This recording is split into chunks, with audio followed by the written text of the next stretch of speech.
പ്രിയമുള്ള പ്രേക്ഷകരെ നമസ്തേ. ഏവർക്കും നിങ്ങളുടെ നാളെ എന്ന നമ്മുടെ ജ്യോതിഷ സംബന്ധിയായ വിഷയത്തിലേക്ക് സ്വാഗതം. നാളെ തിരുവോണമാണ്. നൊസ്റ്റാൾജിയ ഉണർത്തുന്ന ഒരു ദിനം മലയാളിക്ക്. തിരുവോണം. തിരുവോണപ്പുലരി തൻ തിരുമുൽ കാഴ്ച വാങ്ങാൻ തിരുമുറ്റമണിഞ്ഞൊരുങ്ങി തിരുമേനിയേഴുന്നള്ളും സമയമായി ഹൃദയങ്ങൾ അണിഞ്ഞൊരുങ്ങി ഹൃദയങ്ങൾ അണിഞ്ഞൊരുങ്ങി. ലോക മലയാളികൾക്കൊക്കെ തന്നെ തിരുവോണ ആശംസകൾ. നിങ്ങൾ നാളെ നാം ചർച്ച ചെയ്യുന്നത് നാളെ തിരുവോണ ദിനം 2025 സെപ്റ്റംബർ മാസം 5-ാം തീയതി, അതായത് 1201 ചിങ്ങമാസം 20-ാം തീയതി ശുക്രവാരം വെള്ളിയാഴ്ച. നാളത്തെ ദിനത്തിനൊരു പ്രത്യേകതയുണ്ട്. നാളെ അധ്യാപക ദിനമാകുന്നു. ഡോക്ടർ എസ് രാധാകൃഷ്ണൻ എന്ന പ്രതിഭാശാലി നമുക്ക് സമ്മാനിച്ച ദർശനങ്ങൾക്കൊക്കെ തന്നെ മറുപടിയായി നാം അദ്ദേഹത്തിൻ്റെ ആ ജന്മദിനം സെപ്റ്റംബർ 5-ാം തീയതി അധ്യാപക ദിനമായി ആചരിക്കുന്നു. വളരെ വിശദമായി ഞാൻ ഒരു വീഡിയോ അധ്യാപക ദിനത്തെ സംബന്ധിച്ച് നിങ്ങളുമായി ചർച്ച ചെയ്യുന്നുണ്ട്. ഞാൻ എല്ലാ വർഷത്തിലും അധ്യാപകനായ സമയത്തൊക്കെ തന്നെ ഞാൻ കുട്ടികളെ, എൻ്റെ വിദ്യാലയത്തിലെ വിദ്യാർത്ഥികളെ മൈക്കിലൂടെ ഉച്ചഭാഷിണിയിലൂടെ അഭിസംബോധന ചെയ്ത് സംസാരിക്കുമായിരുന്നു. ആ മഹത്വം ഡോക്ടർ സർവേപ്പള്ളി രാധാകൃഷ്ണൻ എന്ന മഹാപ്രതിഭാശാലിയുടെ ആ സ്മരണ. എന്തുകൊണ്ടും അധ്യാപക ദിനത്തിന് ഇത്രയധികം ആദരിക്കാൻ പ്രാപ്തനായ മറ്റൊരു വ്യക്തി നമുക്കില്ല ഭാരതത്തിൽ, അന്നും ഇന്നും.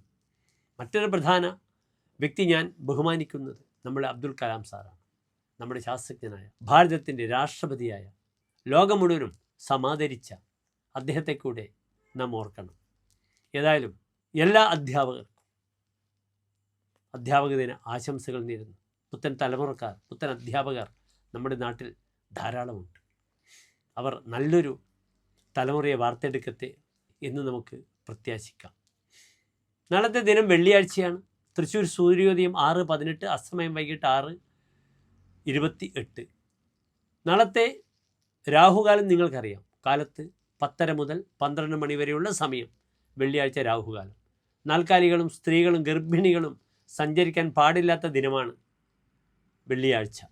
നാളത്തെ നക്ഷത്രം ഞാൻ പറഞ്ഞു കഴിഞ്ഞു. നാളത്തെ തിഥിയും നല്ല തിഥിയാണ്. വെളുത്ത പക്ഷത്തിലെ ത്രയോദശി തിഥിയാണ്. ചന്ദ്രൻ അങ്ങേയറ്റം ബലവാനായി വരുന്നു. അതിനാൽ നാളത്തെ ദിനം എൻ്റെ പ്രിയപ്പെട്ട പ്രേക്ഷകർക്ക് ഒരു ശുഭമുഹൂർത്തത്തിൻ്റെ ആവശ്യമില്ല. നമുക്ക് ബന്ധുവീട്ടിൽ സന്ദർശിക്കാം, അവരുമായി എല്ലാം കൂടാം.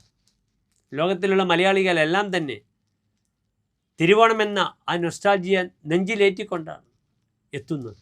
ഒരു വലിയ ആരംഭമാണ് തിരുവോണം. എല്ലാ നല്ല കാര്യങ്ങൾക്കും നാളത്തെ സുദിനം എൻ്റെ പ്രിയപ്പെട്ട പ്രേക്ഷകർക്ക് അനുകൂലമായി ഭവിക്കട്ടെ. അടുത്ത തിരുവോണം വരെ.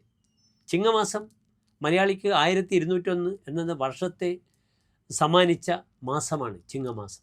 അതിൽ വളരെ പ്രാധാന്യമുള്ള ഒരു ദിനം കൂടിയാണ് തിരുവോണം. നാളെ മഹാവിഷ്ണുവിൻ്റെ പ്രാർത്ഥനകൾ കൊണ്ട് മുഖരിതമാകട്ടെ നിങ്ങളുടെ ഗൃഹം. തിരുവോണം മഹാവിഷ്ണുവിൻ്റെ നക്ഷത്രമാണ്, വെള്ളിയാഴ്ചയും കൂടിയാണ്. അതിനാൽ ദേവീക്ഷേത്രത്തിലേക്ക് പോകാം, കൃഷ്ണക്ഷേത്രത്തിൽ, വിഷ്ണു ക്ഷേത്രത്തിൽ പോകാം. തുളസിമാല, പാൽപ്പായസം, സുദർശന പുഷ്പാഞ്ജലി ഒക്കെ തന്നെ അവിടെ ഭഗവാനെ സമർപ്പിക്കുക. നാളെ മുഹൂർത്തങ്ങളൊന്നും നോക്കേണ്ട. എല്ലാ പ്രിയപ്പെട്ട ലോക മലയാളികൾക്കും ശോഭനമായ, സുശോഭനമായ നല്ലൊരു ഓണം ആശംസിക്കുന്നു. സമാധാനമായി ബന്ധുക്കളെ കാണുക, അച്ഛനെയും അമ്മയെയും ഒക്കെ കാണുക, കാരണവന്മാരെ കാണുക. ധർമ്മദൈവ സങ്കേതത്തിൽ അവിടെ വിളക്കിലേക്ക് എണ്ണയും തിരിയും ഒക്കെ കൊടുക്കുക. ഒരു വലിയ നൊസ്റ്റാൾജിയ വരട്ടെ. പണ്ട് ഓടിക്കളിച്ച ആ മുറ്റം. ഇന്ന് വലിയ മരങ്ങളൊന്നും ഉണ്ടാകില്ല, എങ്കിലും അമ്പലപ്പറമ്പിൽ കാവൊക്കെ ഉണ്ടാകും. അവിടെ മരങ്ങളുണ്ടാകാം, അവിടെ സർപ്പങ്ങളുണ്ടാകാം. അമ്പലത്തെ പ്രദക്ഷിണം ചെയ്യുക. ഓരോ ദേവിയെയും ദേവനെയും ഓരോ രീതിയിലാണ് പ്രദക്ഷിണം ചെയ്യുക. വിഷ്ണുവിനെയും ദേവിയെയും നാം 4 തവണ പ്രദക്ഷിണം ചെയ്യണം. സുബ്രഹ്മണ്യനെ 6 തവണ പ്രദക്ഷിണം ചെയ്യണം. ശിവഭഗവാനെ 2 തവണ, ഗണപതി ഒറ്റത്തവണ, സൂര്യഭഗവാനെ 2 തവണ. ഇങ്ങനെ ഓരോ ദേവതകൾക്കും പ്രദക്ഷിണമുണ്ട്. അരയാലിനെ 7 തവണയാണ് പ്രദക്ഷിണം ചെയ്യുക. അരയാൽ ദേവതാ സാന്നിധ്യം മുഴുവനുമുള്ള വിഷ്ണുവിൻ്റെ അംശമുള്ള വൃക്ഷമാണ്. ആരെ അറിവോടുകൂടി 7 തവണ അരിയാലിനെ പ്രദക്ഷിണം ചെയ്യുക. ത്രിമൂർത്തികളുടെയും ആവാസസ്ഥാനമാണ് അരിയാൽ. അരിയാലിൻ്റെ താഴ്ഭാഗം ബ്രഹ്മാവും മധ്യത്തിൽ വിഷ്ണുവും മുകളിൽ ശിവനുമാണ്.